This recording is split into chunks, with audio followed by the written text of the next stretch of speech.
The Bird of Shadows and the Sunbird. Little Agatha lived in the days when castles were as common in the land as cottages are now, and when there were plenty of magicians always ready to help people out of difficulties. One of the castles was Agatha's home. It stood on a hill and was surrounded by a dark wood. Agatha was a lonely little girl. She had no sisters or brothers to play with. She used to stand at the narrow window in the castle tower and look out into the wood, and longed to run about with the other little girls. If you had seen her, you would have thought her a very funny figure, in her long gown reaching nearly to the ground, and a closed cap over her curls. In the evening, Agatha could see very little when she stood at the window, but she still stood there and looked at the dark wood. It was then that the nightingale, the bird of the shadows, sang to her, and this is what she liked better than anything else. She thought the nightingale's voice was lovely to hear, and she wondered why it was so sad. Evening after evening, the lonely girl looked out through the tower window, listening to the nightingale, till she felt that he was her friend. Sometimes she spoke to him. "How much I should like to fly out the window and be a nightingale too," she said. "Then we would play together in the wood, and I should have a voice like yours, ever so sweet and ever so sad." Sometimes she tried to sing, but she found her voice was not in the least like the nightingale's. Every day she became more anxious to be a nightingale, until at last she thought about it always, and yet it seemed no nearer to her wish. She hoped sometimes that her curls might turn into feathers, but after several weeks of wishing, she saw that the curls were still made of yellow hair. She began to be afraid she would never be anything but a little girl. One day she heard some of the maids talking together. They were speaking of the wise man, the magician, who lived in a dark cave on the side of the hill, and could do most wonderful things. In fact, they said, there was hardly anything he couldn't do, and you had only to tell him what you wanted most, and he could manage it for you. Perhaps he could turn me into a nightingale, thought Agatha. I'll go and ask him anyway. So while the maids were still talking, she slipped out of the castle, and through the wood and down the hill, till she came to a dark cave. Her long frock caught in the brambles as she went, and her hands were a good deal scratched, and once she tripped and fell. But of course she did not mind anything of that kind, because she was thinking all the time about the nightingale. Agatha walked into the cave without knocking, and found the magician at home. I dare say you know that all good magicians have kind faces and long white beards. This one was a good magician, so he had a kind face and a long white beard. Agatha was not in the least afraid of him. She told him at once why she had come. "Please," she said, "I want to be a nightingale." "A nightingale, my dear," said the wise man. "That is a very strange thing for you to want to be. Don't you know that the nightingale is the bird of the shadows, who sings by night and is very sad?" "I shouldn't mind that a bit," said Agatha, "if I could only fly about and sing with a beautiful voice." "Well then," said the wise man, "if you don't mind being sad, this is what you must do. Every day you must come here to see me, and each time you must bring me one of the pearls from your necklace." Agatha clasped her hands tightly around her neck, as if to save her pearls. She wore them in a chain, and the chain was so long that it passed twice around her neck, and then fell in a loop that reached nearly to her waist. "Oh, must it be my pearls?" she asked eagerly. "Would nothing else do instead? I have some very nice things at home, really nice things. I have some lovely toys, and a gold chain, and a pony, and oh, lots of things. Wouldn't you like some of those?" "No," said the wise man. "I must have the pearls if you want to fly about and sing with a beautiful voice. Nothing else will do. For every pearl you bring me, I will give you a feather from the nightingale, the bird of shadows." Agatha went home slowly, still clasping her pearls tightly in her hands. She liked them better than anything she had. She liked to watch the soft lights and shades on them, and think of the wonderful sea they came from. She did not feel sure that it was worth while to give them up, for the sake of being a bird and learning to sing. But in the evening, when she stood by the tower window as usual, and listened to the nightingale. She had no longer any doubts as to what she should do. To be able to sing like the nightingale was more important than anything else, she felt. And besides, if she were going to be turned into a bird, the pearls would not be much of use to her in any case. She was pretty sure that the nightingales never wore pearl necklaces. The next day she slipped one of the pearls off her chain, and then she ran out of the castle and through the wood and down the hill, till she came to the dark cave. The wise man smiled when he saw her. "Here is," she began, and then she could say no more, because of the lump in her throat. The wise man looked rather sorry for her, but he took the pearl without speaking. Then he gave her the feather that he had promised her, and she went away again. As she climbed the hill and ran back through the wood to the castle, she tried to feel glad that she had the feather instead of the pearl. For a long, long time the same thing happened every day. Every day Agatha slipped a pearl off her chain, and then ran out of the castle and through the wood and down the hill, till she came to the dark cave. And every day she brought home a little feather instead of her pearl. The long loop of the chain grew shorter and shorter. The time came when it was not a long loop at all, but fitted closely round Agatha's neck, as her other loops did. By and by the time came when the chain would only pass twice around her throat. Then the time came when it would only go round her throat once. Then it grew too short to reach round her throat at all, and she was obliged to turn it into a bracelet. Then it came too short for her wrist, and she made it into a ring. And all the time her store of feathers was growing larger and larger, till it seemed to her that there were enough to make at least 10 nightingales. But this was because she did not know how many feathers a nightingale likes to have. When there were only 2 pearls left, the wise man said to her, "When you bring me the last pearl, you must bring me the feathers too, and after that you will be able to sing with a beautiful voice and fly wherever you like." So when Agatha left the gloomy old castle for the last time, she was not able to run through the wood, because she was carrying a big bag of feathers as well as the pearl. She was feeling very much excited when she gave the bag of feathers to the wise man. He put the last pearl carefully away with the others, and then he took the bag of feathers and emptied it over Agatha's head. As he did so, he said some of the strange long words that wise men use. And then Agatha was there no longer. There was nothing to be seen of her except a little heap of yellow curls, which the wise man kept to give to the next person who asked him for gold. But out of the cave there flew a happy bird. It flew far, far up into the sky, singing with a beautiful voice. It flew higher up into the sky than any nightingale ever flew. For the wise man had done more than he had promised. The bird's beautiful voice was not the voice of the nightingale, the bird of shadows, but the voice of the lark, the sunbird, who was never sad.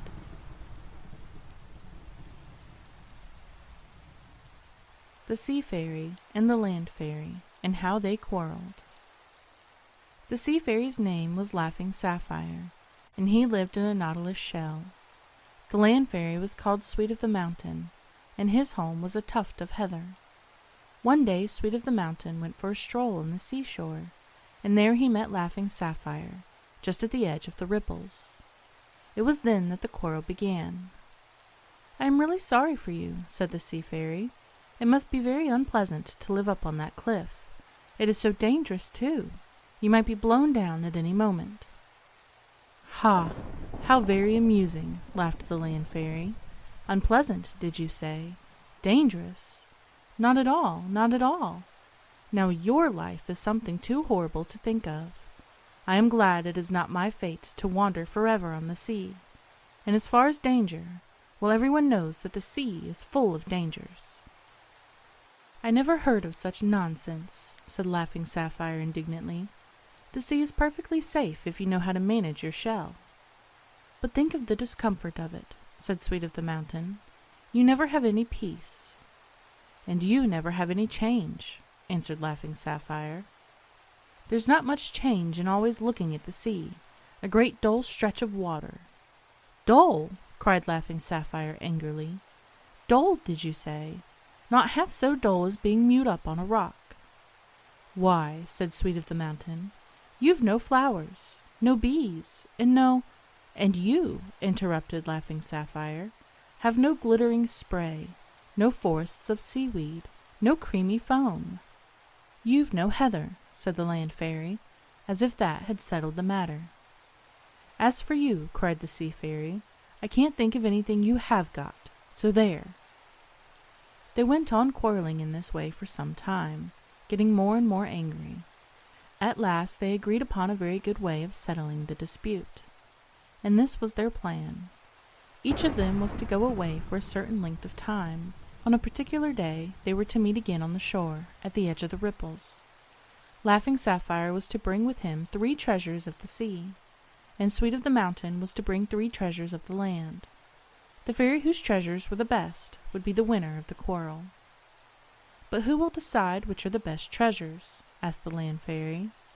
"My friend the Sea Anemone lives near here," said Laughing Sapphire.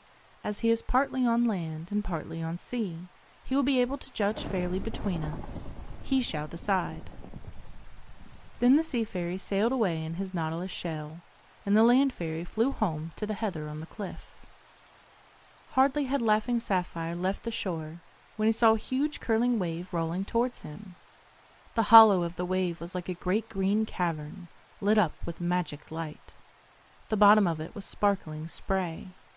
A sunbeam was shining straight down through the spray, and gleaming with every color you can think of, so that it seemed as if a piece of a rainbow had fallen from the sky. The fairy laughed happily, and steered right into the hollow of the wave, for he knew that his nautilus boat was safe. And in his hand was a little shell. As his boat rode smoothly over the crest of the wave and through the rainbow, he held out the little shell in the beam of colored light. There was a wonderful change in the shell after it had passed through the rainbow. It was lined with mother-o'-pearl. The fairy laughed again for joy when he saw his rainbow colors of the little shell. "They've nothing like that on shore," he said. Then the Nautilus boat sailed on and across the sea. The next thing that Laughing Sapphire found was a glowing piece of red seaweed. As he pulled it, dripping out of the sea, it looked like a bit of broad crimson ribbon, except that no ribbon had ever had so much color and so much light in it. It was so transparent that you could see the sunlight through it, and yet it was as strong as a rope. As the fairy coiled it around and round, he smiled. "That should please them, I think," he muttered. The third thing that Laughing Sapphire found was the best of all. To find it, he was obliged to leave his Nautilus boat and dive down to the bottom of the sea. I must not tell you now of all the wonders he saw there, for it would take me too long, and it would be very difficult for me to stop. But when he came to the surface again, he was clasping a splendid pearl tightly in his hand. "If this doesn't persuade them," he said, chuckling, "that the sea is the best place in the world, nothing will." Meanwhile, the Land Fairy had been busy too. First he flew to a beautiful garden, full of roses and verbena and everything sweet. It was a garden he often visited, for many of the flower fairies were friends of his. So he knew exactly where to find the sweetest lilies. There were great clumps of them, tall white lilies with drooping heads and hearts of gold. Sweet of the Mountain crept into one of them, and came out with a big heavy drop of honey. The scent of it was so strong that all the fairies in the garden sniffed joyfully. Then Sweet of the Mountain flew over the wall, and away till he came to a wood. In the wood there was a perfect silence. If you had walked there, your footsteps would have made no sound, for the ground was soft and springy with moss. There was moss everywhere, moss on the tree stems and on the stones, and carpets and cushions of moss on the ground. The fairy picked a piece of it, a piece like a soft green feather, and flew off with it out of the wood. Then he went back to his own hills, where the heather grew right up to the edge of the cliff, for he knew that the best thing of all was to be found there. He saw the hills far away, purple and blue, and here and there a streak of crimson where the sun was shining on the heather. As he came nearer and nearer, he grew happier and happier, for a fairy is always happiest in his own country. He picked a sprig of his own tuft of feather, and then he flew down to the shore to meet the Sea Fairy at the edge of the ripples. He found the Nautilus boat lying in the sand, and Laughing Sapphire sitting on a rock talking to the Sea Anemone. The fairies nodded to each other. "This," said Laughing Sapphire to the Sea Anemone, "is the fairy I was speaking of.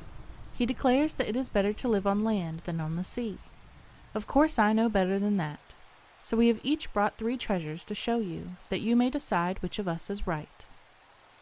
The sea anemone answered in a very sleepy, drawling voice, for when you spend all your life fastened to the same rock, your mind moves rather slowly.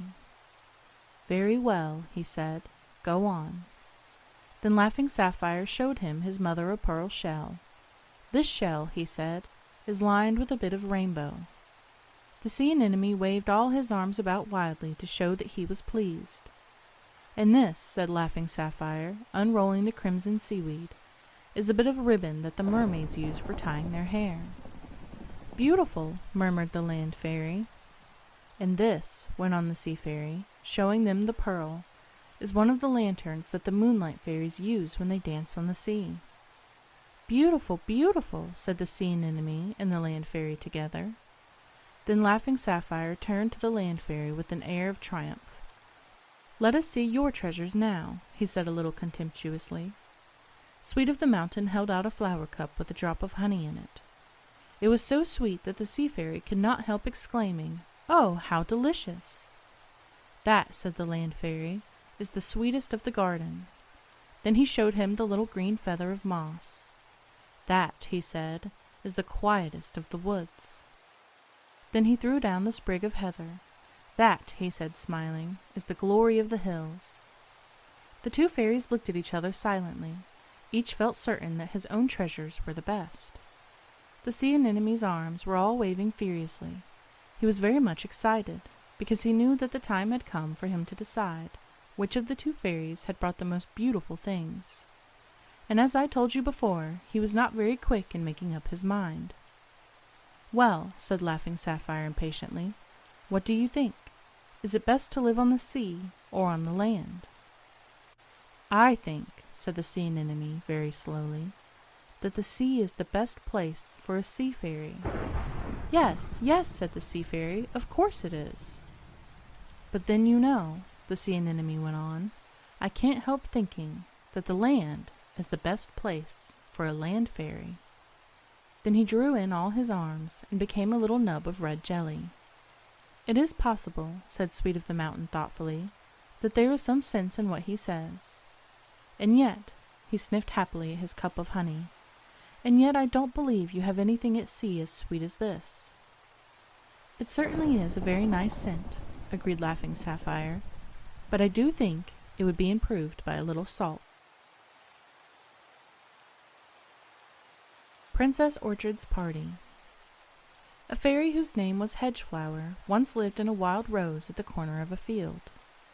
One day he went out in search for adventures, for most fairies have a great wish for adventures. He wandered on for a long time, sometimes walking and sometimes flying, and sometimes stopping to talk to friends, for the wild rose fairies have a great many friends. He crossed several fields on his way, and then he came to a high hedge.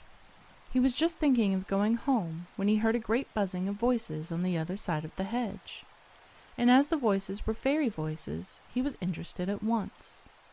Perhaps, he thought, he would find an adventure he was looking for on the other side of that hedge, so he spread his pink and white wings and flew over. It was not surprising that he had heard a great many fairy voices, for he found himself in a beautiful garden, and all beautiful gardens are, as you know, full of fairies. In this garden there were not only the sorts of fairies that one meets every day, such as rose fairies and lily fairies, and quiet little ones that live in mignonette, but there were also all kinds of smartly dressed fairies belonging to strange and splendid flowers.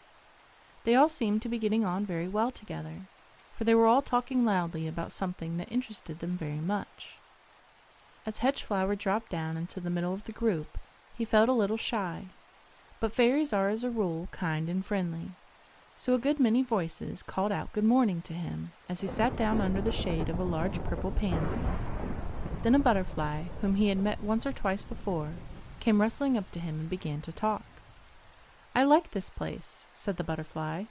"One meets so many different kinds of fairies. But don't sit there. Come, and let me introduce you to some of my friends." Then as they moved away, he lowered his voice and went on. "Those little pansy fairies are good little things. but they are a bit too thoughtful for me. I find them just a trifle dull, you know. But here is a cousin of yours. I must introduce you." Hedgeflower looked round and saw that a beautiful rose fairy was standing near. She wore flowering robes and 2 shades of pink, and her appearance was full of dignity. "Madame La France," said the butterfly, "may I introduce you to a cousin of your own?"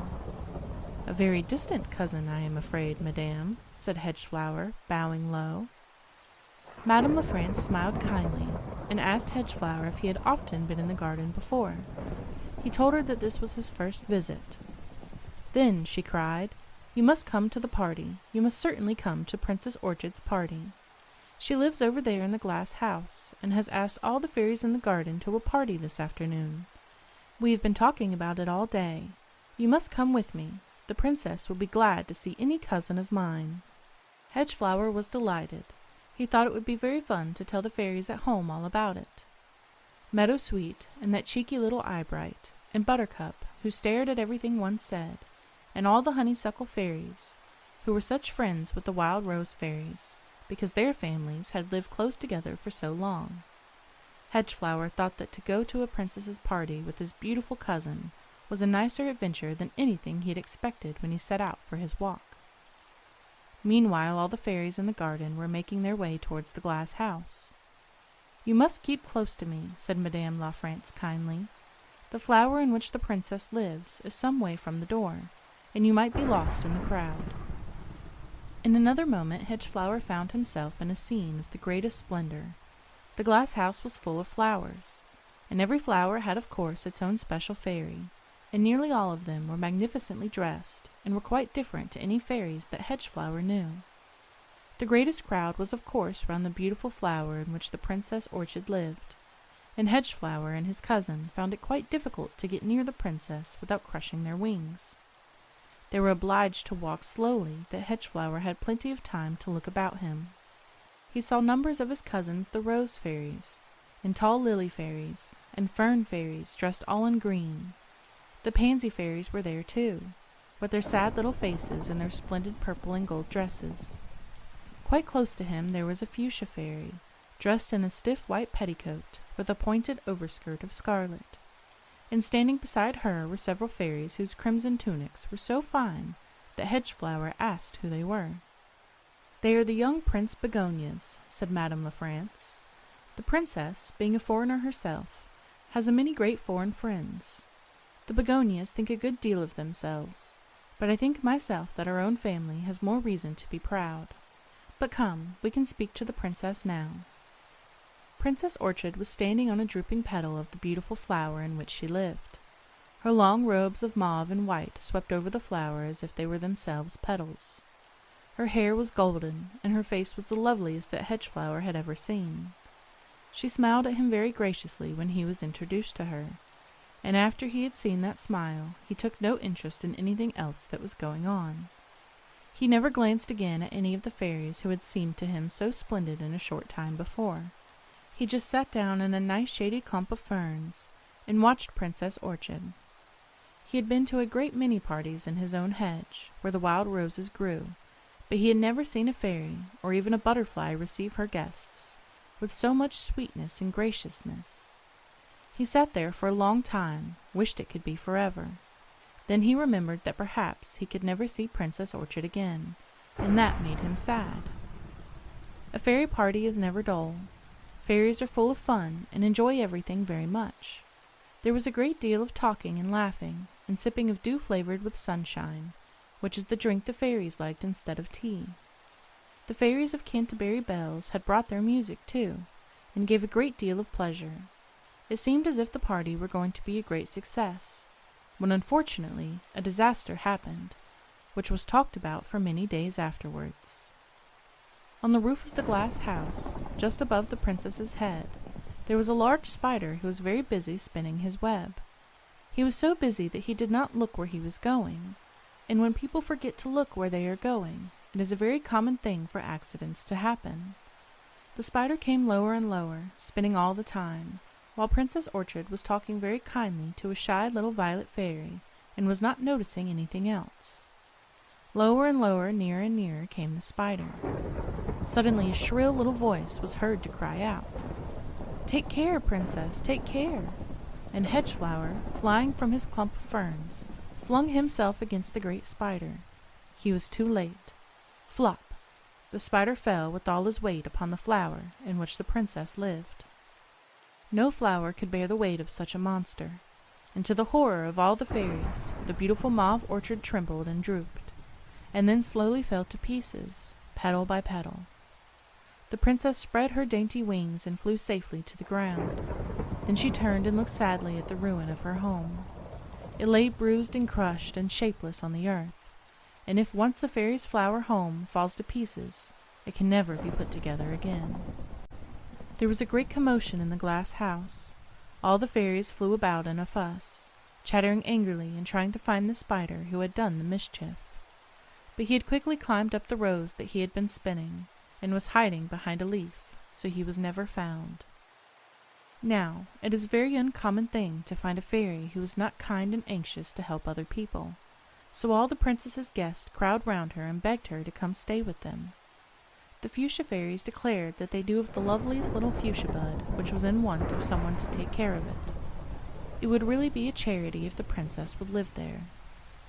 Prince Begonia objected to this, because he said a fuchsia bud was not the fit place for a princess to live in. The right home for her was in one of the magnificent palaces. The lily fairies cried out that this was all nonsense, because anyone could see that the princess would feel more at home in a white flower than a red one, after living so long in a pale orchard. While all this talking was going on, the princess did not seem to be paying very much attention to it, though of course she bowed and smiled and thanked the fairies very prettily, as was only right. She looked round several times, as if she wanted someone who was not there. At last she said, "Where is the little fairy with the kind face, who tried to save my home?" Several fairies pushed Hedgeflower forward. He felt and looked very shy. The princess smiled at him, and then she let out her hand. "I will go with you," she said, "and will be a wild rose fairy." Hedgeflower dropped on one knee before her. "My home is in a common hedge," he said, "and there are thorns around it. But there is no glass between me and the open sky. I think, Princess, that a fairy should always be under the open sky and sunshine." "That," said the princess, "is exactly what I think myself." So Hedgeflower and the princess spread their wings, and took each other's hands and flew away out of the window of the glass house, and across the garden and over the hedge. They flew on and on, across field after field, until they came to the hedge with the wild roses. There the Princess Orchid made her home, among the honeysuckles and the meadow sweet. She was no longer a princess with sweeping robes, but a quiet little wild rose fairy in a pink and white frock. But there was no glass between her and the sunshine. The Cloud That Had No Lining. There was once a cloud that had no lining. You often, I dare say, heard grown-up people say that every cloud has a silver lining, and so you will understand that a cloud without a lining is a very uncommon thing. The fairies who lived in the cloud found it very uncomfortable, because, you see, it let the rain come through. If only our cloud had a lining, they said, the rain would not come through, and that would be very nice for us. We must really have it lined, said one. With what? Asked another. Why, with silver, of course, said a third.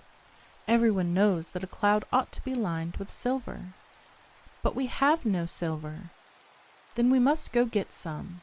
It is ridiculous to go on living in this state of dampness. Other fairies have comfortable clouds over their heads, and why should we always be drenched, and all for want of a simple silver lining? Where does one find silver? Asked one of the fairies.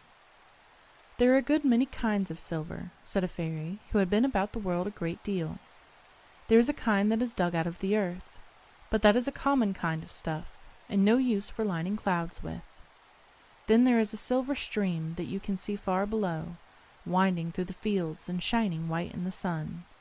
That is a much better kind of silver than the other. Then, of course, moonshine makes beautiful silver.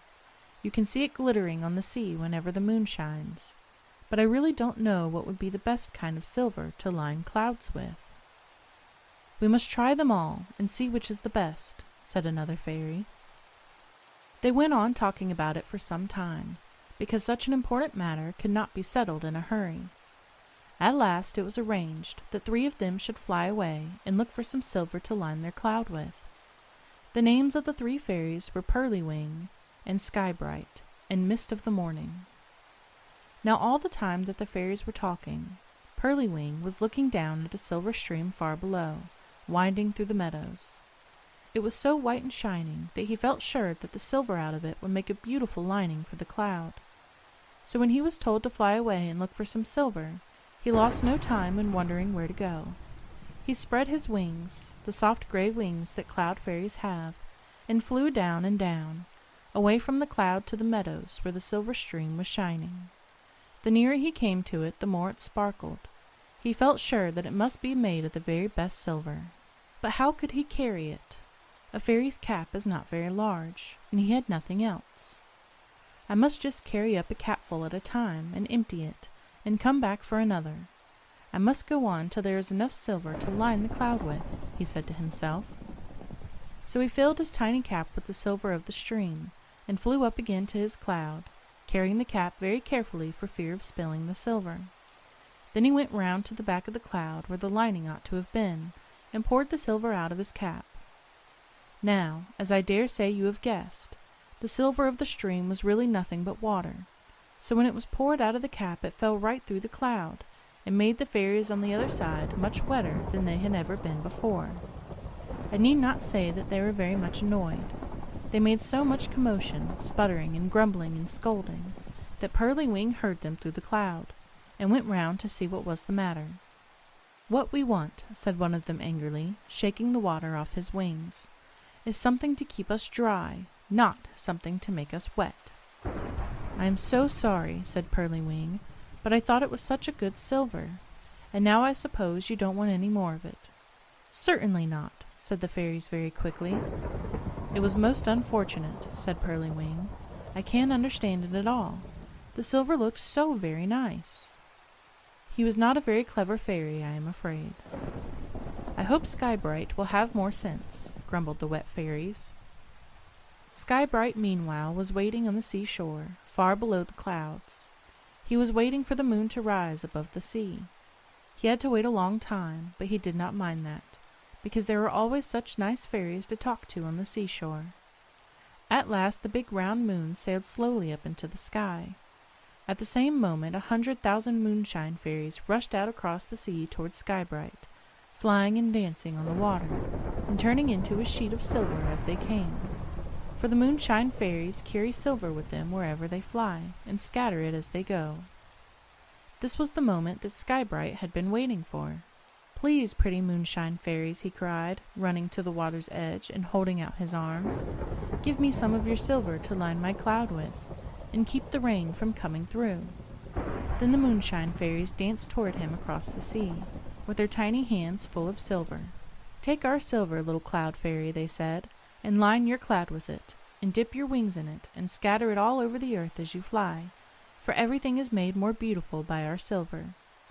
Then they poured the silver out of their hands into his, and because the silver of the moonshine fairies is very light, he was able to carry a great deal of it. He filled the pockets of his pretty gray coat with it, and he filled his cap, and took a quantity of it in his hands. And then he said goodbye to the moonshine fairies, and flew way up into the clouds. When the other cloud fairies saw the beautiful silver he had brought with him, they were delighted. They all set to work to line the cloud with it, spreading it out carefully and making it nice and tidy at the edges. When the lining was finished, it looked lovely, and the fairies were very much pleased with it. They sat down under the cloud, feeling quite safe from the rain. But unfortunately their satisfaction did not last long. Presently it began to rain. The fairies smiled and nodded at each other, and agreed that it was very pleasant to be safe from a wetting. Then a big heavy drop fell right through the cloud, and lining and all, and another, and soon the fairies were as wet and uncomfortable and cross as if the cloud had never been lined. It was really very annoying. The truth is that the silver of the moonshine fairies is rather thin, altogether too thin to keep the rain out, and of very little use for lining clouds with. "It really is too bad," cried the poor cloud fairies, wringing the water out of their nice little gray coats. "What are we to do? Anyone would have thought that such beautiful silver would keep the rain out." "Perhaps," said one of them, who liked to be cheerful, "mist of the morning may bring us a better kind of silver than this." So they decided to grumble no more till Mist of the Morning came home. Now, when Mist of the Morning started out to look for silver, he did not fly down to the earth at all. "Every cloud but ours has a silver lining," he said to himself, "so the best way to find the right kind of silver would be to ask the fairies who live in the other clouds." He saw the clouds all about him, each with a bright rim around it, which was the edge of its lining. He went to the nearest one and spoke to the fairies that lived in it. "Brother fairies," he said, "where can I find silver to make my cloud a lining as beautiful as yours?" And the fairies answered, "Go to the Sunbeam Fairies. Their silver is the best for lining clouds with." Then Mist of the Morning went to one cloud after another, and asked all the fairies that lived in them the same question, and they all answered, "Go to the Sunbeam Fairies. Their silver is the very best." So the Mist of the Morning flew away to the nearest sunbeam. It was crowded with fairies, who were all hard at work, for the Sunbeam Fairies have more work to do than any others. As they worked, they were laughing and singing, for the Sunbeam Fairies are always happy. "Please, kind Sunbeam Fairies," said Mist of the Morning, "I want some silver to line my cloud with. It must be the very best silver, and everyone says that none but yours is good enough." Then all the Sunbeam Fairies shouted out, "Quite right, little Cloud Fairy, quite right. It is a waste of time to line a cloud with any other silver but ours. Our silver is the very best." When they were speaking, they all rushed to the end of the sunbeam, and before Mist of the Morning knew what they were going to do, they had cut off a great piece of it. There it lay in a shining heap. Mist of the Morning had to shade his eyes, because the silvery brightness dazzled him. "Sunbeam silver," sang the fairies. "Sunbeam silver is the best of all." Then Mist of the Morning spread his wings and flew home, trailing the sunbeam after him, and all the fairies in his own cloud welcomed him with shouts and singing, because they saw at once that Sunbeam silver was the best of all. They made their cloud a beautiful thick lining of it, with silver shining all around the edge, and the rain never came through any more. Now that I have told you this story, I hope you will not forget that it is a waste of time to line a cloud with any kind of silver except the kind that sunbeams are made of.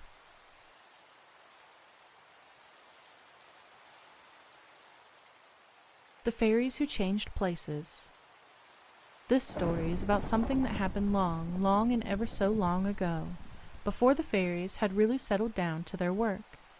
There was then a little fairy called Starblossom, whose business it was to take care of the earliest spring flowers. And there was also a fairy called Drop of Crystal, whose work it was to make snowflakes. These two fairies were great friends. One day Starblossom had not very much to do. She had finished sharpening the little green spikes of her flower leaves, and had even made ready one or two of the white buds. But when she saw that Drop of Crystal was very busily making heavy drops of snow, she thought to herself that there was no need for her to be in a hurry about the spring flowers. They would be much more comfortable underground if Drop of Crystal were going to fling snowflakes all over them, so she carefully covered up her buds and went off to watch the Snow Fairy at work. Drop of Crystal was too busy to speak. He was making an enormous quantity of snowflakes. Starblossom was silent for some time, but at last she asked, "What are they all for?" "For a snowstorm, of course," said Drop of Crystal shortly. "Are they all to be used in one storm?" asked Starblossom. "It will be a very big storm, I'm afraid." "It will," said Drop of Crystal. "Very big. You better take care of those flowers of yours, or they'll be hurt." "There are not many of them above ground," Starblossom answered. "I saw what you were doing. But in any case, my flowers are not likely to be hurt by the Snow Fairies so much as so by the Frost Fairies." Drop of Crystal said nothing to this, but went on working busily. Presently, Starblossom spoke again. "It seems to me that snowflakes are very easy to make. Your work is really much easier than mine. It is very difficult to make flowers nicely. One has to be so particular about the shape of them." "I don't agree with you at all," said Drop of Crystal rather crossly. My work is much harder than yours. I have to make thousands and thousands of snowflakes for every smallest snowstorm. You can take quite a long time arranging the shape of your flowers, but I have to work in a hurry, or the storm would run short of snowflakes, and that would be very serious. Not half so serious as it would be if the spring were to run short of flowers, said Star Blossom indignantly. Look here, said Drop of Crystal, losing his temper. If you like my work so much, I wish you'd do it. You can set to work and make a few thousand snowflakes while I take a rest. I shall be delighted to do such easy work, said Star Blossom. But of course, if I make your snowflakes, you must make my flowers. That is only fair. Very well, said Drop of Crystal. I don't mind. After all, work of that kind is just the same as resting. So he flew off to the place where Star Blossom's flowers were beginning to show their spiky leaves above ground. He had never made a flower before and did not know how to set about it, but he was much too proud to ask Star Blossom how it ought to be done, so he did the best he could by himself. It was a long time before he had finished the flower bud. When the first one was done, he thought it looked rather odd. There is something particular about that flower bud, he said to himself. It is really more like a big drop of snow than a flower. I suppose that comes of making snowflakes for so long. I must try again. So he tried again, and again and again, but every time the flower bud was exactly like a big drop of snow. I can't help it, he said at last. They will keep on being like drops of snow. But after all, there is no reason why a flower should not be like a drop of snow. They are dear little flowers anyway. I shall go on making them like this. So he went on for a long time making flowers that were like drops of snow, and dear little flowers they were. In the meantime, Star Blossom was hard at work making snowflakes. She knew no more about making snowflakes than Drop of Crystal knew about making flowers. But like Drop of Crystal, she determined to do the best she could without asking for help. She took a long time to make the first snowflake, because she was accustomed to finishing her flowers very carefully, and she liked everything she made to be pretty. She laughed to herself as she put down the first finished snowflake. That is what comes of making nothing but flowers, she said. That snowflake is exactly like a flower. She was right. The snowflake was like a delicate starry flower, light as air and clear as crystal, and glistening in the sunshine.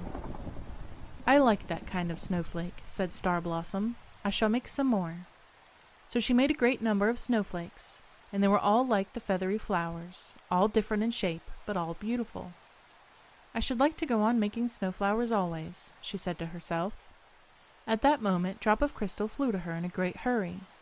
Oh, do come and see my nice new flowers, he cried. They are quite a new kind, and are so pretty, just like the drops of snow. And my drops of snow are just like flowers, cried Star Blossom, and I want to go on making them always, because they are so beautiful. Well then, said Drop of Crystal, clapping his hands, suppose you and I change places. You shall go on making snowflakes, and I'll go on making flowers. And so that was the way they settled it. And because Drop of Crystal was a snow fairy, and flowers he made were always like drops of snow, and because Star Blossom was a flower fairy, the snowflakes she made were always like flowers. That is the reason why, to this day, the first flowers of spring are like drops of snow, and the snowflakes are like beautiful starry flowers. You must often have noticed it yourself.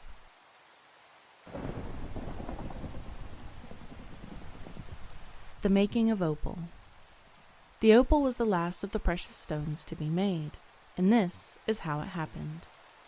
Long, long ago, so long ago that no one had ever seen a ruby or a sapphire or an emerald, there was a princess who had a great many friends among the fairies. Because they loved her, they called her the dear princess, and the country in which she lived was known as Crystal Mountain. It was the delight of the fairies to do her bidding, to fly and fly over hill and dale to fetch her anything she wished to have. Sometimes she wished to have very curious things, because all the ordinary things that princesses liked to have had been brought to her long ago by the fairies. If she wanted things that no one had ever heard of before, the fairies would set to work and make them for her. One day she said, "Oh, fairies dear, I'm going to be married. I'm going to marry the prince of the far land over the hill, and the wedding is to be the grandest ever seen. My dress is lovely. It was cut out of a rainbow on purpose for me, and trimmed with the edge of a sunset cloud. But what am I to wear in my hair? Now the princess's hair hung over her in dark waves, like a long cloak. "Flowers!" cried the fairies. "Quick, quick! Let us fly for flowers to twist in the dear princess's hair." So they all flew away, some in one direction and some in another, while the dear princess of the Crystal Mountain sat and waited, with her cloud of hair hanging round her. Very soon she saw them flying back, some from gardens and some from orchards, some from the hills where the heather grew, and some from country lanes where the flowers were very sweet, and some from the hot houses where the flowers were very rare. Wherever they came they were all laden with flowers. Some brought roses, red, white, and yellow. Some brought heavy white lilies. Some brought long trails of honeysuckle. Some were carrying great bundles of forget-me-nots. Others had strange flowers from distant countries. Others had bunches of golden daffodils. They crowded round the dear princess, and laid the flowers in great heaps beside her. "Where are my roses?" cried one. "See how the crimson of them glows in your dark hair." "Where are my daffodils?" cried another. "See how they shine like gold." "Where are my lilies?" cried a third, "for they match your lily face." Then they all held up the flowers against the princess's dark hair to see which looked the best, red or yellow or white. The princess herself found it very hard to make up her mind, because they were all so beautiful that she would have liked to wear them all. First she chose one, then another, and then she thought that after all a third would look best. This went on for so long that at last the flowers died. "Ah, look," said the princess, "the flowers are dead." "Oh dear," cried all the fairies together. "The flowers are dead. What shall we do now?" The princess sat down among the dead flowers and thought. "I must have something that will not die," she said at last, "something stronger than flowers. In my dark hair I must have something that will gleam and sparkle. I must have color that will not fade, a dewdrop that will not melt, a spark of fire that will not go out." "Dear me," said the fairies, and they said no more for some time, for they were thinking that the dear princess wanted a good deal. After a time 3 of them began talking together all at once, as if a very good idea had suddenly come into their heads. Then these 3 spread their wings and flew away. They flew far away from the princess and her palace, far from the other fairies, up and up into the heights of the Crystal Mountain. Then each of them chipped off a little piece of the rock at the top of the mountain, and each, as he did it, laughed aloud in glee. Then each fairy tucked his chip of rock under his arm, and they all nodded to each other, still laughing, and spread their wings again and flew off in different directions. The first of the 3, with his chip of rock under his arm, flew straight into the seashore. On the shore, close to the shining blue sea, there lived a very nice mermaid, who was a great friend of the fairies. So he flew to her with the bit of the crystal rock and said, "Mermaid, mermaid, here is a chip from the Crystal Mountain. Take it from me and dip it into the darkest and deepest deep of the blue sea." So the mermaid took the crystal chip and dived down with it into the darkest and deepest deep of the blue sea. Now it is well known that whatever is touched by the deepest deep of the sea is changed by it forever, and becomes itself a part of the sea. And so, when the mermaid brought the chip of crystal back to the fairy, it had become a chip of the sea, shining and gleaming in deep, deep blue, and that was the first sapphire. And when the second fairy left Crystal Mountain with his little bit of rock under his arm, he flew to the great forest where the wood pixies lived. "Pixies, pixies," he called to them, "here is a chip from the Crystal Mountain. Take it from me into the darkest and deepest deep of the green forest, and do not bring it back to me until the green of the forest has sunk into its very heart." Of course you must have noticed that the wood pixies have a great gift of making things green, for everyone knows that in the forest where they live everything is green. The trees, the grass, and the soft moss. And the shade under the trees is dark, dark green, and here and there where the sun peeps through, the green is very bright. So the pixies took the chip of crystal away with them into the darkest deep of the forest, and laid it in the green moss where the green shadows were darkest under the green trees. And after a time the magic of the pixies began to work, and the greenness of the forest sank into the very heart of the crystal. Then they carried it back to the fairy, and he saw that the greenness of the deep shadows had sunk into the heart of the crystal, and because the sunshine had peeped through the trees, there was a glint of light in it, and that was the first emerald. When the third fairy left the Crystal Mountain with his little bit of rock under his arm, He flew away into the other mountain where the fire gnomes worked underground. At the top of the fire mountain there were a great hole, and when the fairy stood at the edge and looked in, he could see the gnomes hard at work, keeping the fire alight that warms the world. So he called to them, fire gnomes, here is a chip from Crystal Mountain. Take it for me into the hottest and deepest deep of the fire, and keep it there until its heart is glowing red." So the fire gnomes took the chip of crystal and carried it down into the deepest deep of the fire that warms the world. And the fire sparked and glowed and wrapped it round. And before very long the crystal began to glow too, as it lay in the fire. For of course a fire that is hot enough to warm the world is hot enough to warm a chip of rock. So the fire gnomes picked it up again and carried it back to the fairy who was waiting at the edge of the great hole. And he saw that the heart of the crystal chip was crimson and glowing like a fire. And that was the first ruby. Then he flew away from Fire Mountain with the ruby safely tucked under his arm, and went back to the dear princess. At the same moment the fairy with the emerald arrived from the forest, and the fairy with the sapphire came back from the sea. They flew to the feet of the dear princess and held out the beautiful stones to her. The princess clapped her hands and cried, "Oh, how splendid they are! The blue is like a bit of the dark sea, and the green is like the shade of the forest with the sun peeping in, and the red is like the red heart of a fire." Then the first fairy laid the sapphire against her dark hair. "You must wear it on your wedding day," he said. But the second fairy held up the emerald and said, "Oh no, this is what you must wear." And the third fairy laughed and cried, "How silly they are! Anyone can see that red is the color to wear in your dark hair." The princess looked from one to the other and was puzzled. She thought all the stones were so beautiful that she would have liked to wear them all, but she did not think they would look really nice all together. "What am I to do?" she said, puckering up her forehead. "How can I choose when they are all so beautiful?" Then there was a very long discussion about it. Each of the three fairies wished his own stone to be worn, and the princess could not tell what to do. "Each of them is quite beautiful," she said, "but dear fairies, I am obliged to say that I do not like the look of them all together." All this time a very small fairy had been sitting quietly in the corner, saying nothing, but thinking a great deal. He came forward now and spoke. "Give the stones to me," he said, "and I will settle the question." So he took the 3 stones and flew away, far up into the sky, above the princess's dark head, above the houses and the trees, above the crystal mountain even, into the misty sunshine behind the clouds. Then he called to the sun fairies. Sun fairies, melt me these stones in your furnace.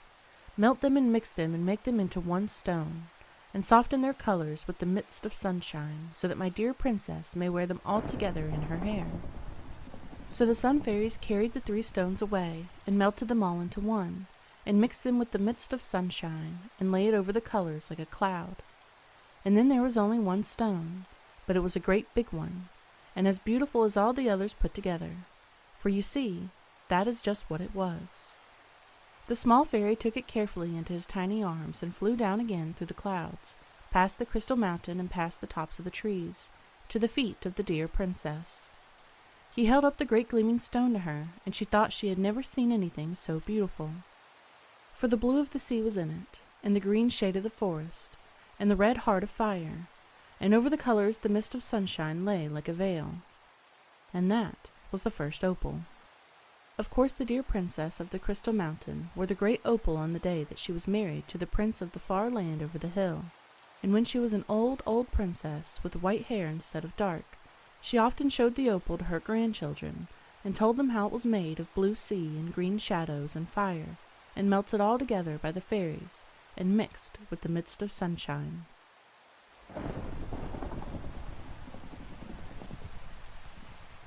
The Big Spider's Diamonds. The sun fairies were hiding behind a black cloud, but in the middle of the cloud there was a hole, and through this hole the sun fairies peeped. In this way they were able to see everything that went on in the garden where the big spider lived. If the big spider had looked up at the sky, he could have seen the sun fairies peeping through the hole in the black cloud, but he did not look up, because he was thinking of other things. He was in an excited state of mind. Quite lately the big spider had spun a most beautiful web for himself, and had slung it between 2 tall blades of grass. He was very proud of it, for it was the nicest web in all the garden, being of a lovely and difficult pattern, and made with great skill. And now something had happened in the night to make it still more beautiful. While the big spider was asleep, a few dew fairies had crept up from the grass, and had hung hundreds of sparkling diamonds in the strings of his web. He knew it must have been done by the dew fairies, because they only kept the very best diamonds. "Dear me, this is most kind of them," he said to himself. "They must have noticed that my web was the best in the garden, otherwise they would not have done it so much honor." As a matter of fact, the dew fairies had been hanging diamonds that night on those webs of all the spiders in the garden, but the big spider was so much occupied in admiring his own web that he had no attention to spare for others. "Good morning," he said pleasantly to a fly who was passing. "Have you seen my diamonds? They look very much well there, don't they? They show off the pattern of the web. Won't you come a little closer? You can hardly see them properly at that distance. One really sees them best when one is inside the web. Can't you come in this morning?" "No, thank you," said the fly firmly, for his mother had told him that the big spider was not a nice friend for little flies. Then he flew away, and the spider went on admiring his diamonds. He looked at them first from the right, and then from the left, and then he stepped backwards and looked at them again. If you have ever seen a person who paints pictures, you will know exactly how he behaved. All this time the sun fairies had been peeping through the hole in the black cloud and watching the big spider. They could not help laughing at him. "Ridiculous creature," cried one. "Look at him admiring his web, as if it were the only one that had ever been hung with diamonds." "If he would look about him a little bit," said another, "he would see that the whole garden is blazing with diamonds this morning." "The very grass is all twinkly and shining with them," said a third, "but the grass fairies are not behaving in that absurd way." "No fairy would be so silly," said a fourth. Suddenly a little sun fairy began to clap his hands. "I've got an idea," he cried. As his ideas were generally full of mischief and very interesting, all the other fairies stopped talking. "It's a lovely idea," he went on chuckling. "This is what we'll do. We'll wait till that silly old spider goes to sleep or is busy, and then we'll rush down, quick as quick, and steal his diamonds." Then all the sunflowers laughed and clapped their hands so loudly that the hole in the black cloud grew a good deal larger, and they thought it was a grand idea. They had not long to wait. Presently the spider became rather tired of admiring his diamonds all by himself, so he set to work to send out invitations for a fly party. He asked all the flies in the neighborhood to come see how nice his web looked when it was hung with diamonds. As soon as the sun fairies saw that he was busy, they took each other's hands, and with a little run and big jump they all burst through the hole in the black cloud. Then they flew softly down to the garden where the big spider lived. "How nice and warm it is getting," thought the spider. Presently he said to himself, "My diamonds must be sparkling beautifully in the sunshine. I'll just take a look at them." He turned round, expecting to see the pattern of his web delicately outlined with sparks of light. You will not be surprised to hear that he saw nothing of the kind. He saw his web, it is true, looking like filmy lace against the green of the grass, but there was not one single diamond hung upon it. Then the rage of the big spider was terrible to see. He stomped with all his legs and rolled himself round and round, and he used all the most dreadful threats in spider language. "I don't care who the thief is," he said. "I shall think no more of eating him than if he were a fly." At that moment he heard the sweet little laugh just behind him. This made him so angry that he spent a long time in looking for the person who laughed. While he was still searching, the sun fairies flew up again to the black clouds, carrying the diamonds with them. "There," they said, as they threw the diamonds down on the cloud. "He won't find them there." They had forgotten for a moment that hidden in the black cloud there were a great number of rain fairies. Now the rain fairies never enjoy themselves so much when they are annoying the sun fairies, and in the same way there is nothing that pleases the sun fairies so much as a good quarrel with the rain fairies. This does not prevent them from being very friendly when they are not quarreling. The rain fairies had seen all that had happened. They pretended to think that the sun fairies had behaved very unkindly to the big spider. "It is too bad," they said, "to steal the poor thing's diamonds. It is not fair. Let us throw them down to him." Then a great fight began between the sun fairies and the rain fairies for the diamonds, and the fight lasted a long time, and all the time it lasted the big spider was in a rage. At last the rain fairies won the fight, and went off with the diamonds in their arms. "Now we'll throw them to the big spider," they said, "and we'll see how glad he is when his web is hung with diamonds as it was before." They forgot that the dew fairies, when they had trimmed the web with diamonds, had crept up softly and touched the strings with gentle fingers. But the rain fairies were rather rough. They flung their little arms and threw the diamonds down out of the black cloud. Down dropped the diamonds, and down, till they reached the garden where the big spider lived, and the web that the big spider had made. But instead of hanging on the web in rows, like little lighted lamps, they dropped into the middle with a crash and a dash and a splash, and broke it into many great pieces, so that the web and the diamonds and the big spider himself all fell to the ground. And by the time the big spider was standing on all his legs again, the diamonds had disappeared into the grass. The truth is, the dew fairies had found them and had taken them home. I expect they will keep them till the big spider has made a new web.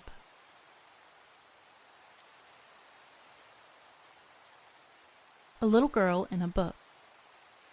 Christabel was a little girl who read a great many books. She noticed that the girls and boys in the books were not altogether like the girls and boys who played with her in the square and came to tea with her.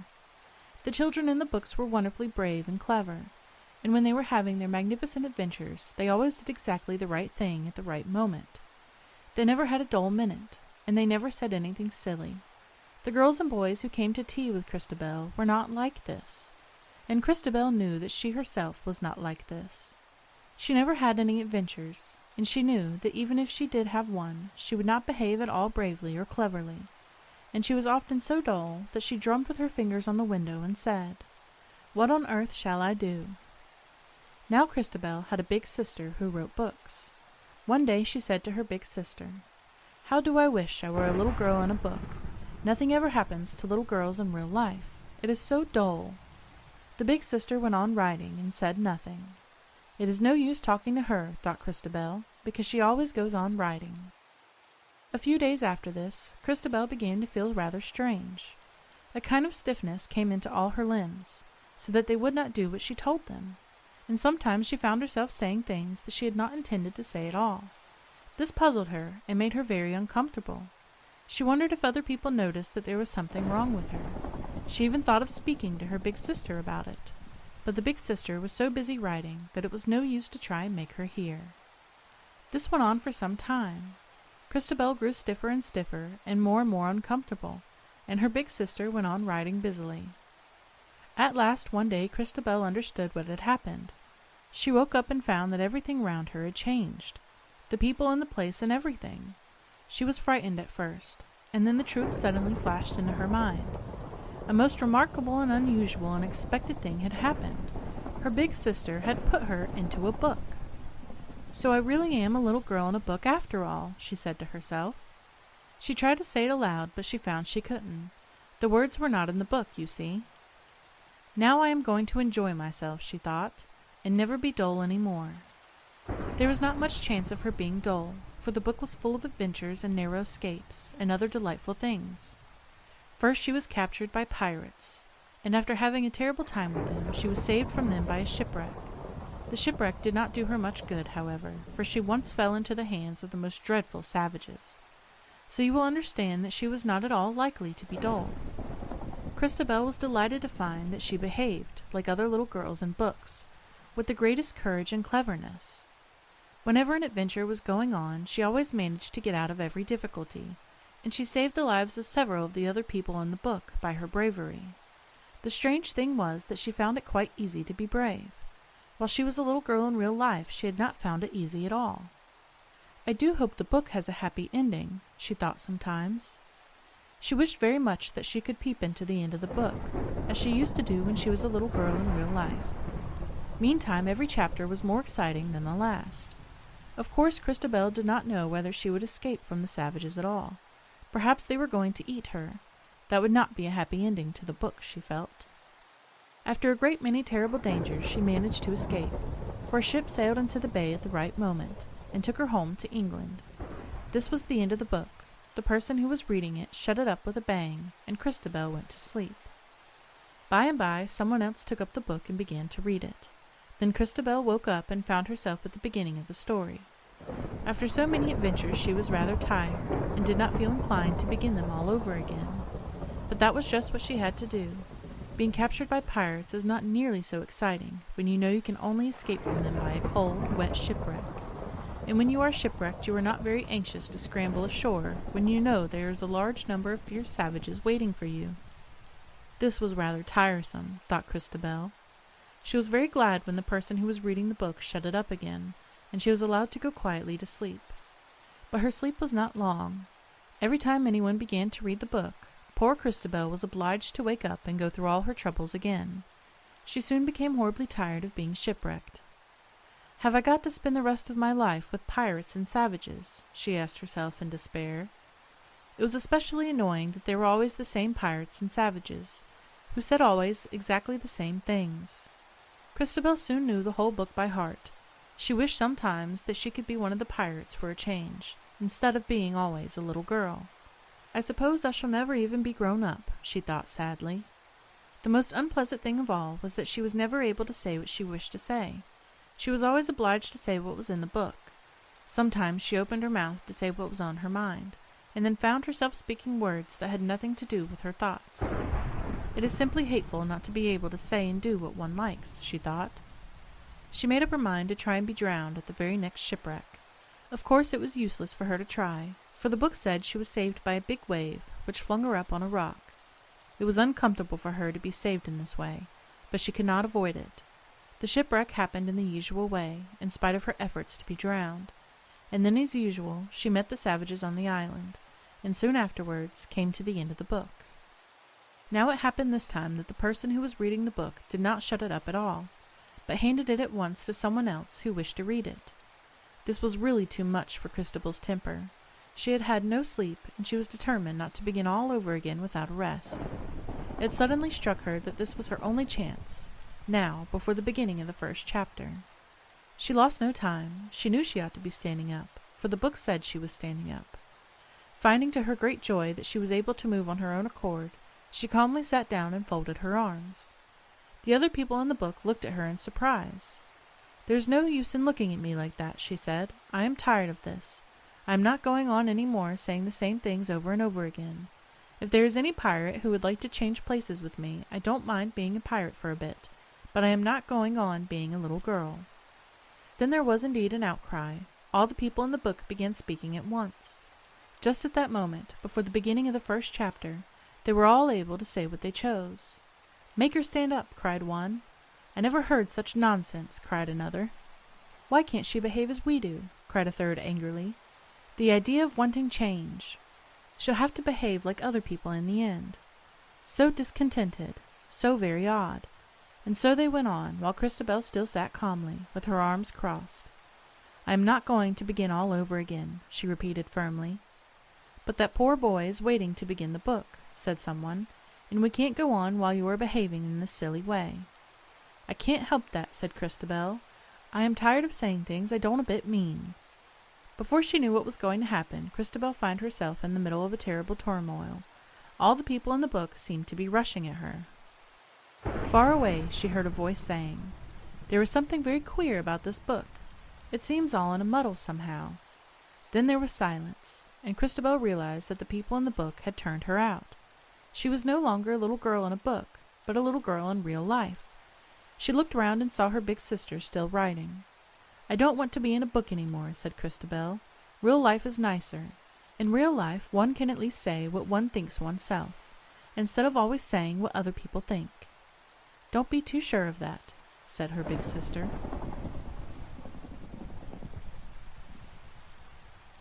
The Fairy Who Was Looking for a Home. Little Fairy Flitterwing had no home. Whenever he settled down in a place, something happened to turn him out. If he found a comfortable rose bed, someone would come and pick it, and then it died and he was homeless again. If he chose a pink daisy to live in, the gardener would mow the lawn at once. He grew very tired of wandering about the garden, and he determined at last to go into the world and search for a home. It was quite a small garden in the middle of a town. Flitterwing felt rather afraid of venturing into the streets, because he knew there would not be many fairies there, and not many nice places for fairies to live. So he was a little sad and anxious as he flew over the high brick wall of the garden and looked about him. He found himself in a queer little yard, not nearly as nice as the garden, with a pavement of round stones and an ugly brick house at one end of it. There was never a more unlikely place for a fairy to find a comfortable home. Flutterwing was at the point of flying back again over the garden wall, when he caught sight of something green at the further end of the courtyard. Some grass had grown up among the stones. "The very place for me," said Flutterwing to himself. "No one is likely to disturb me here, and I can fly across to the garden whenever I feel lonely." So he found a cozy corner between two stones, where the grass was thick and soft, and there he made up his mind to stay. It was not, of course, the very best kind of place for a fairy, but after all, it was quiet and near his friends, and he was terribly tired of moving about from rose to rose and from daisy to daisy, so he thought he would make the best of it. Very soon he felt quite at home in the grass patch at the end of the yard. Every morning, of course, he had to attend to the grass and see that it was always fresh and green, for it is the business of every fairy to take care of the place he lives in. He does this instead of paying rent. Then, after polishing his wings nicely and making them shine like opals, he would fly across the brick wall and have a chat with the grass fairies and the flower fairies in the garden. His life went on in this quiet and comfortable way for some time. But one morning poor Flutterwing received a great shock. He was very busy cleaning the grass with a dewdrop, and thinking how strong and tall the blades had grown since he had first begun to take care of them. They were a good deal taller than himself now, and he was not able to see over them. So when he heard a heavy footstep clattering across the yard, he peered between the blades of grass to see who was coming. Oh dear," he cried. "Here's that dreadful gardener. I'm sure he's going to turn me out." He quickly dropped the crumpled cobweb soaked in dewdrop with which he was rubbing the green blades, and folding his wings closely around him, he hid himself in the grass, and waited to see what was going to happen. The gardener was carrying a basket in one hand, and in the other a tool with dreadful prongs. He was going to pull up the grass that had grown among the stones. Poor Flutterwing's nice new home was going to be spoiled. One by one the tufts were dragged up by the roots, while the sharp prongs cleaned against the stones, and the gardener's fingers crumpled up the blades of grass that had looked so green and fresh a few minutes before. Flutterwing was terribly frightened. "The sooner I get away from this the better," he said to himself, skipping away from the gardener's big fingers. Then he spread his wings and flew up and away, over the wall and over the garden, and on and on. He went on flying and flying, until all his friends were left far behind him, and he came to a strange street such as he had never seen before. Still he went on flying and flying. You see, he was extremely anxious to be very far away from the gardener with the big fingers and the terrible sharp prongs. At last he became dreadfully tired. It would be impossible, he felt, to go on flying much longer, so he looked about him for shelter. He saw an open window, and beyond it a large cool room. Here was a shelter at all events, so he flew straight in. There were a number of tables and chairs in the room, and at each table a man sat writing, but Flutterwing was too much frightened to see anything. He only wanted to find a place where he could hide and rest. A large ink pot stood on the table, and just inside the ink pot was a little ledge where the fairy might rest comfortably. Flutterwing lost no time. He flittered into the ink pot and sat down on the ledge. In a few moments he folded his tired wings about him and fell fast asleep. Now the room to which Flutterwing had flown was a place where a great deal of business was done. Every day a number of men sat there adding up figures and writing letters about dull things that neither you or I could understand.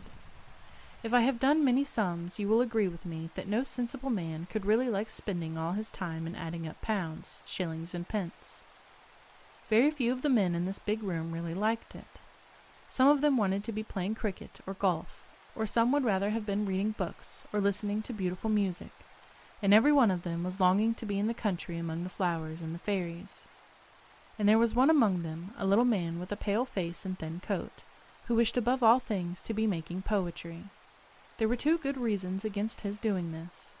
In the first place, he was obliged to earn money, and this is more easily done by adding up figures than making poetry.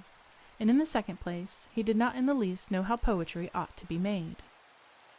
On the Sunday morning when Flutterwing took refuge in the ink pot, the man in the tin coat was very busy. There were rows and rows of figures waiting to be added up, so that there seemed to be no end to them. A large sheet of paper was before him on which he was doing sums, and the figures were arranged in terribly long columns. No doubt you know how unpleasant that is. Suddenly something glittered in the air for a moment and then disappeared. It was so bright that it caught his eye and made him lose his place. He thought it was some beautiful kind of insect with the sunshine caught in its wings. It was like a messenger from the summer, he said to himself. Then he dipped his pen in the ink pot and went back to his sums. He had been working busily for some time when he noticed something very curious. His pen was not writing figures at all. He was thinking about figures, and he wished to put figures on paper, so it was a very strange thing that his pen was writing words all the time. The words were arranged in short lines, with a capital letter at the beginning of each line. "Dear me, how annoying," he said to himself. "What can I have been thinking of? This will never do." So he took a fresh sheet and began again.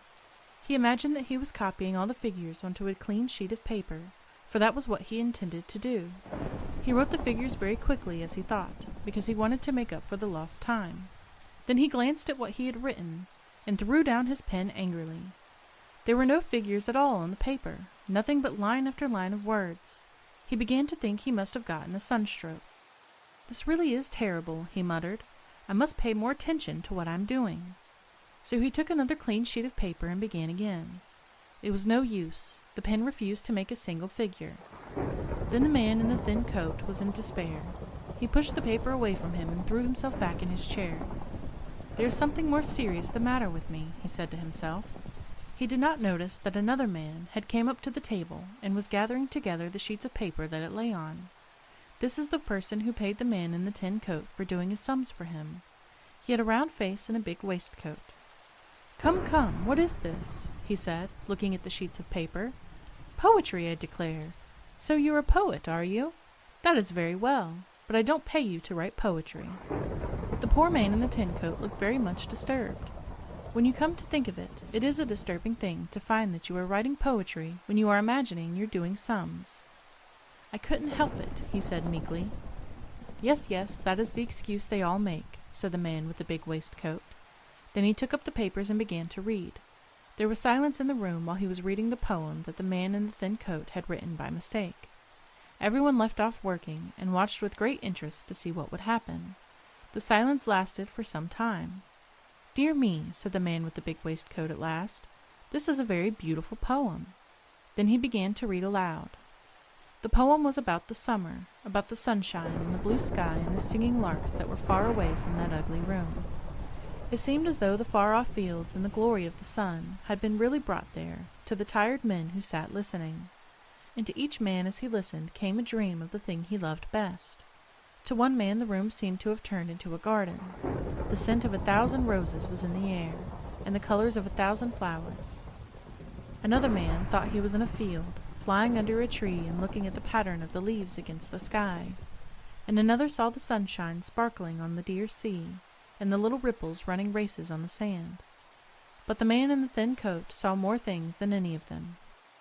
And while they were all listening to the beautiful poem about the summer, little Fairy Flutterwings slipped out of the ink pot and flew off to play with the sunbeam on the windowsill. The sunbeam showed him a very comfortable scarlet geranium that was growing in a window not far off, so Flutterwing went to live in it, and found a safe home at last.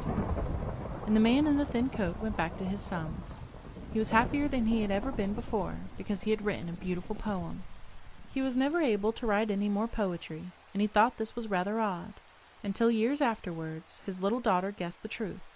He had just finished reading to her his poem about the summer. "Why, Daddy," she said, "there must have been a fairy in your ink pot when you wrote that."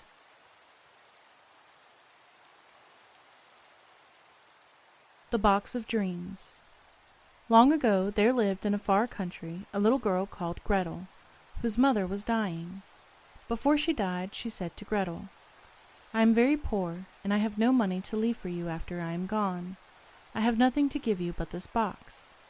It was given to me when I was a child by someone who is wise and good.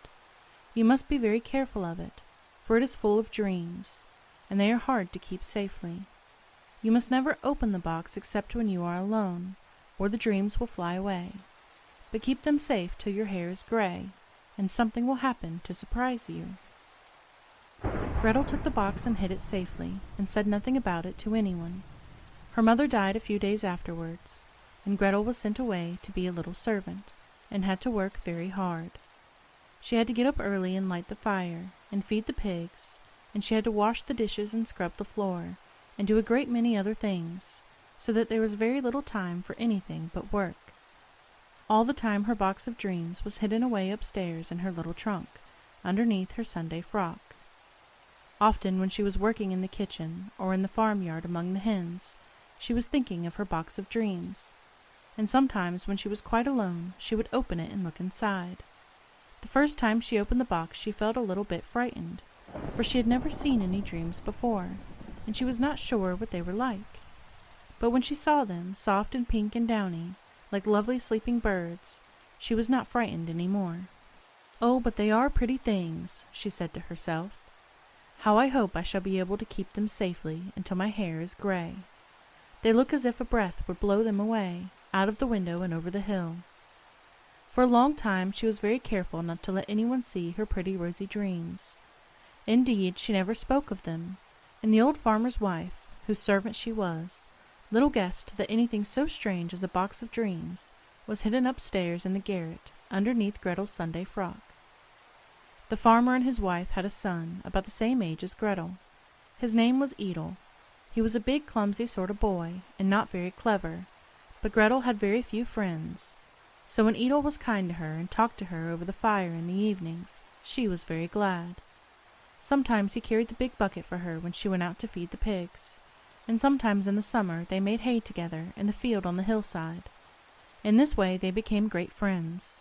Gretel told Edel everything that had happened to her since she was a little child, and one day she told him about her box of dreams. "Let me see them, Gretel dear," said Edel. "Oh, but I mustn't," said Gretel.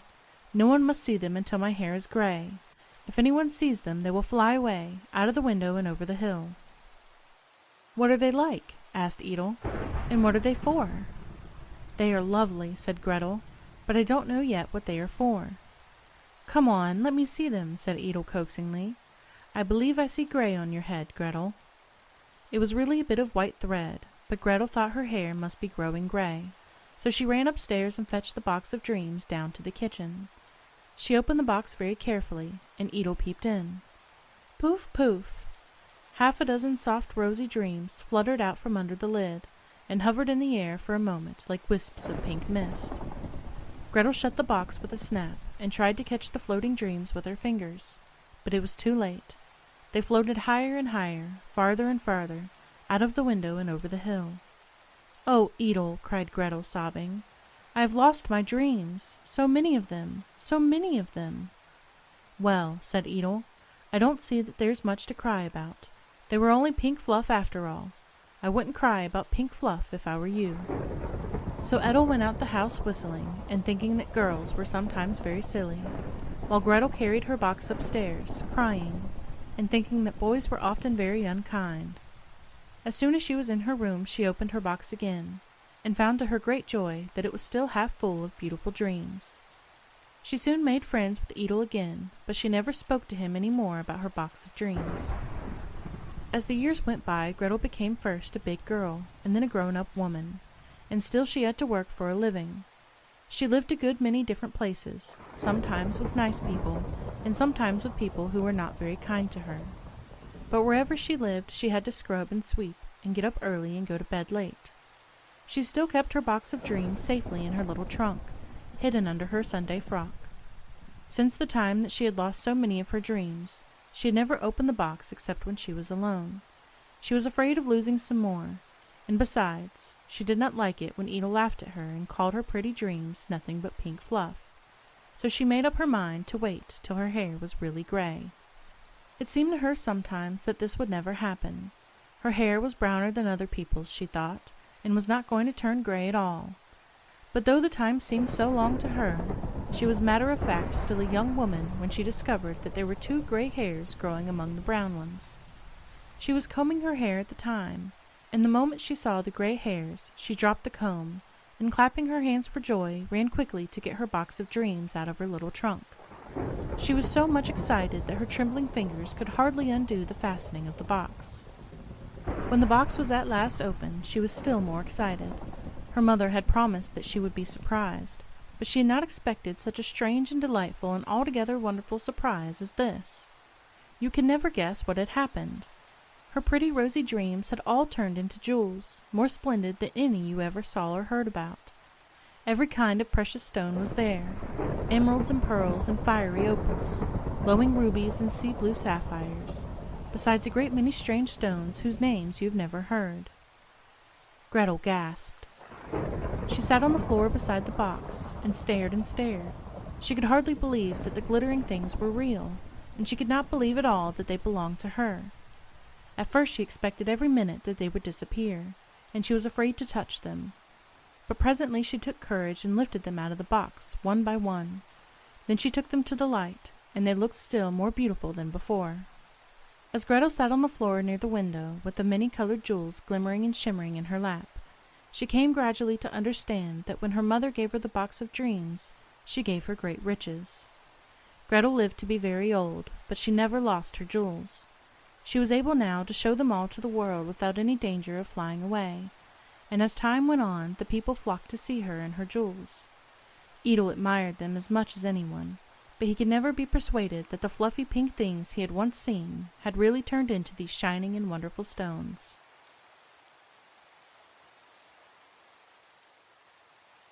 The Fairy Who Had Only One Wing. I am going to tell you now about a fairy who lost one of his wings. His home was in a white rosebud, which one would imagine to be a nice, safe, comfortable home for a fairy to have. And yet it was while he was in this white rosebud that the terrible accident happened, which left him with only one wing. All would have been well if he had stayed in the country, but one day a man came with scissors and snipped the white rosebud off the tree, and packed it in a cotton wool, and sent it off to London. Of course the fairy had to go too, and a very uncomfortable journey he had.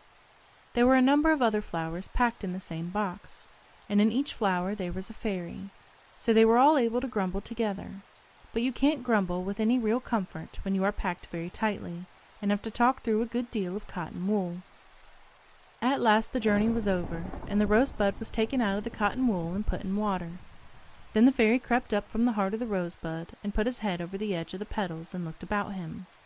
There were flowers all around him, flowers in pots, flowers in glasses, flowers lying on the table, flowers in baskets, and great bunches of flowers in a big window. The truth was that the rosebud was in a flower shop, but he did not know this. He only knew that it was very pleasant to be again in a place that was full of flowers and fairies. He thought he was going to enjoy himself, but that was because he did not know how cruelly fairies are sometimes treated in flower shops. The people who arrange the flowers have a horrible way of trying to kill the fairies, and this is what they do. They take a dreadful sharp piece of wire and poke it through the very heart of the flower, and then fasten it tightly around the stem. You will see at once that nothing is more likely to hurt a fairy than this. Indeed, he would have certainly been killed, if it were not almost impossible to kill a fairy. The little rosebud was lying comfortably curled up, deep down among the white petals of the rose, when suddenly he saw something coming through the walls of his home, a sharp glittering point. "Oh dear!" he cried, trying to scramble out of the way. But it was no use. The glittering point came nearer and nearer. "Oh dear!" he cried again. "Where is it coming to?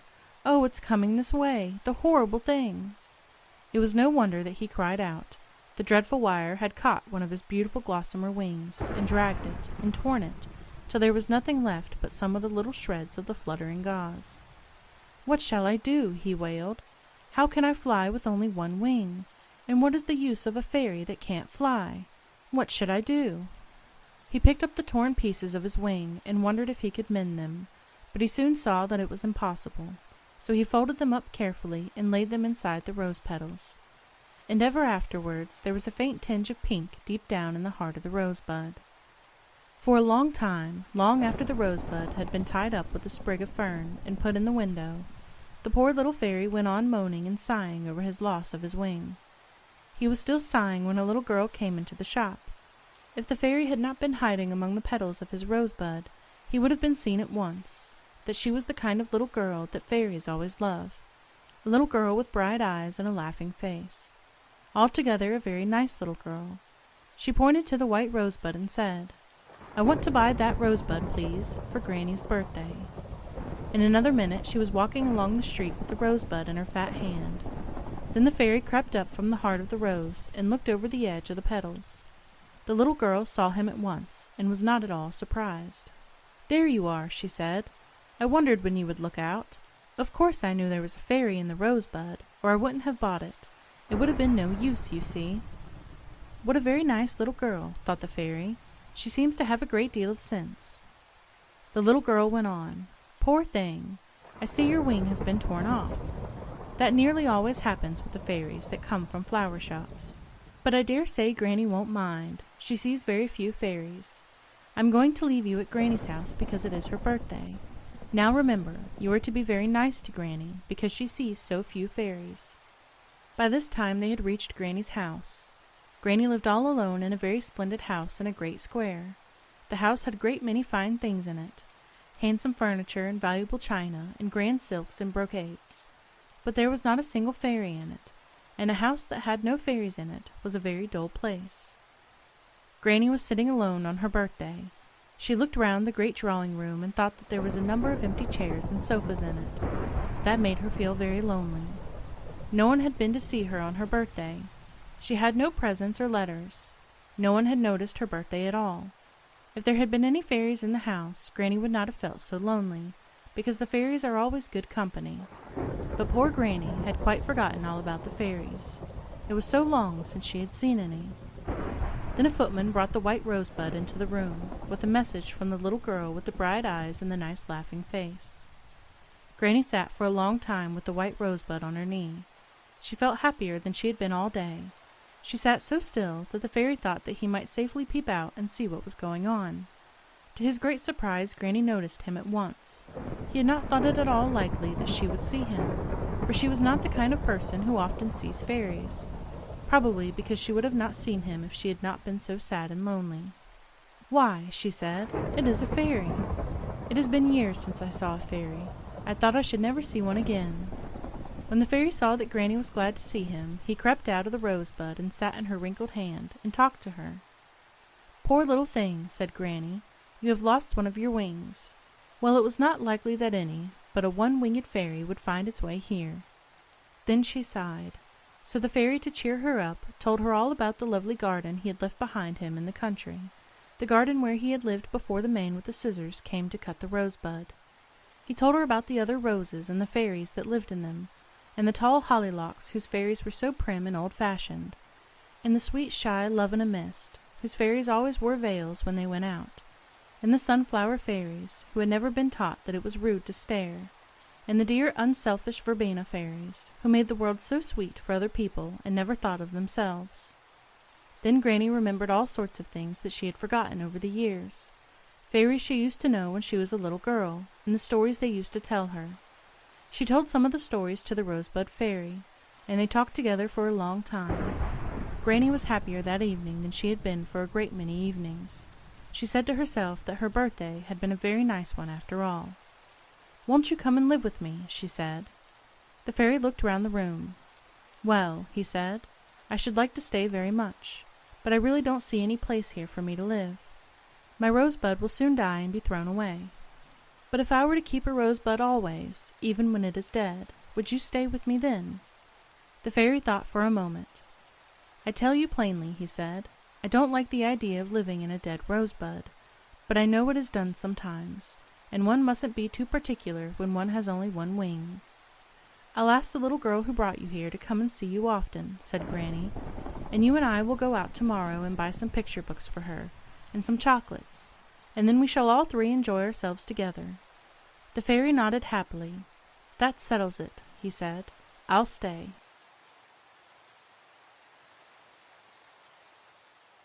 The Little Boy from Town. If you spend all year in a big town, it is a fine thing to have the summer holiday near the sea.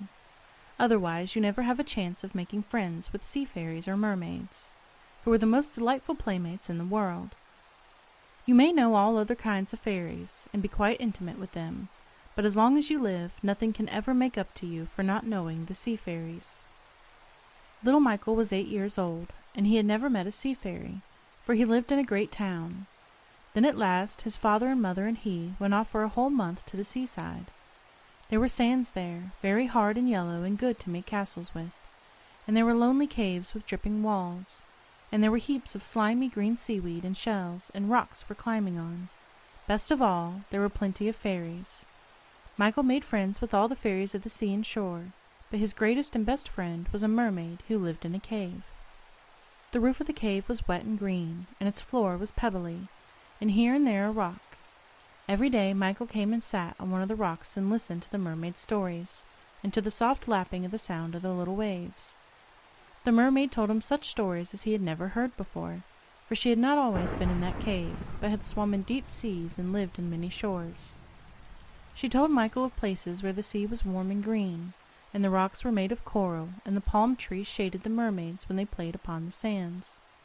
She told him too of bitter seas that were made of ice, so that no mermaid could swim in them, and the towering icebergs shining in the sun, and of the white mist fairies, who turned the hair of the mermaids into a shower of icicles. Then she told him of the sailors who had been her friends, and how some of them were sailing far away, and some of them were drowned, and how all of them were good playmates. While Michael listened to these stories, his eyes were very round and wide open, and often his mouth was open too. He had never enjoyed anything so much as before, and he thought it would be dreadful when the day came for him to leave the dancing sea fairies in the mermaid's cave, and go back to the big town where he hardly ever saw any fairies at all. One day he said, "Mermaid dear, I want something to take back to town with me, something to make me remember the sea fairies and you, and to make me think of the sea forever and ever." "Tell me what you want," said the mermaid, smiling, "and if I can get it for you, I will." "Well," said Michael, "it's rather a big thing I was thinking of. Perhaps it is too big to ask for. But you see the bay is full of white horses today. Do you think you could possibly catch one for me? I think if I could take home a white horse from the bay, I should remember the sea for forever and ever." The mermaid slipped off her rock and dived into the deep water. A few moments afterwards Michael saw her far out in the bay, with her hair floating in the wind, and her tail glittering in the waves.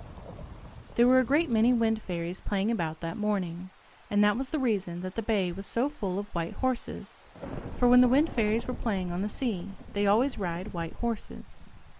Michael climbed a high rock and stood on the very top of it, and watched the mermaid.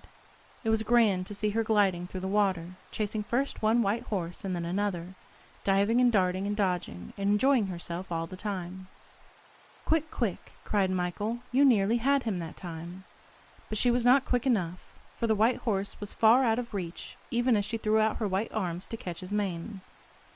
The chase lasted a long time, for though mermaids can swim better than most people, a white horse on the sea is one of the hardest things to catch. At last, however, Michael clapped his hands and shouted, "She's got him! She's got him! Hurrah! Now I shall have a white horse to take home with me, and to make me think of the sea forever and ever." If it had been a fine sight to see the mermaid chasing the white horse across the bay, it was far finer to see them come prancing back again. The mermaid was not swimming this time, but riding on the back of the angry white horse, who plunged and galloped across the bay, tossing his long mane. And the mermaid tossed her golden hair and laughed, because she was enjoying her ride. Michael laughed aloud too, because when the white mane and the golden hair streamed up together upon the wind, they were very beautiful to see. And now a very curious and unfortunate thing happened. The wind fairies suddenly grew tired and went to sleep, every one of them. Now when the wind fairies go to sleep, the white horses always dive down below the sea and go to sleep too. Before the mermaid had reached the shore, she was swimming again, for her white horse had suddenly disappeared and left her with nothing to ride. He had gone to sleep below the sea until the next time when the wind fairies wanted to play. "Oh, mermaid dear," cried Michael, "what have you done with my nice new horse?" "I am very sorry to tell you," said the mermaid, lying down on the sand to rest herself, "that he has gone below the sea to sleep. It is really most unfortunate, but when a white horse wants to sleep, you can't stop him." Oh, dear," said Michael piteously, for it was a great disappointment. "I did so much want to have a white horse to make me think of the sea forever and ever." "Wouldn't anything do instead?" asked the mermaid, who was very kind. Then Michael noticed that every time a little wave reached the shore, it broke on the rocks in a shower of colored jewels.